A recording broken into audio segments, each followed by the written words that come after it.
All welcome back to my channel. నేను ఉగాది రోజు gold షాపింగ్‌కయితే వెళ్ళాను. చెల్లి ఎవ్రీ మంత్ వాళ్ళ సాలరీలో కొంచెం అమౌంట్ ఇలా స్కీమ్ వైస్‌గా 11 మంత్స్ అయితే పే చేశారు. సో, 12 మంత్స్ టైమ్ పీరియడ్ అయిపోయిన తర్వాత వెళ్లి మనం బంగారం తీసుకోవచ్చు.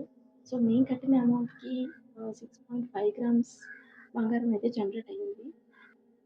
సో, ఆ వెయిట్‌కి ఎగ్జాక్ట్‌గా ఇయర్ రింగ్స్ అయితే తీసుకుందామని చూసాము. ఎంత వెతికినా అన్నీ ఓల్డ్ మోడల్స్ లానే అనిపించాయి. బాగా చెక్ చేసి లాస్ట్‌కి మళ్ళీ ఇయర్ రింగ్సే తీసుకున్నాం. ఆ ఇయర్ రింగ్స్ పిక్ నేను లాస్ట్‌లో యాడ్ చేస్తా చెప్పండి. నాకు ఈ స్కీమ్ ప్రాసెస్ అనేది నచ్చింది.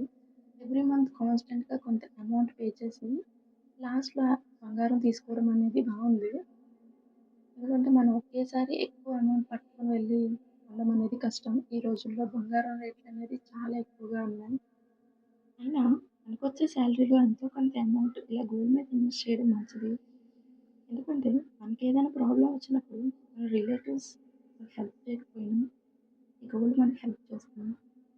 నేనెప్పుడూ ఒక మాటైతే నమ్ముతానండి. రూ. 4 సంపాదిస్తే రూ. 2 దాచుకోవాలి. రూ. 2 వాడుకోవాలి. అంటే సేవింగ్స్ అనేది మన లైఫ్‌లో చాలా ఇంపార్టెంట్. ప్రాబ్లమ్స్ ఎప్పుడూ చెప్పిరావు.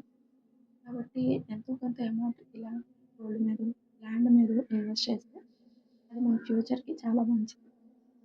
అండ్ ఈ వీడియో మీకు నచ్చితే ప్లీజ్ లైక్ చేయండి, షేర్ చేయండి. And don't forget to subscribe.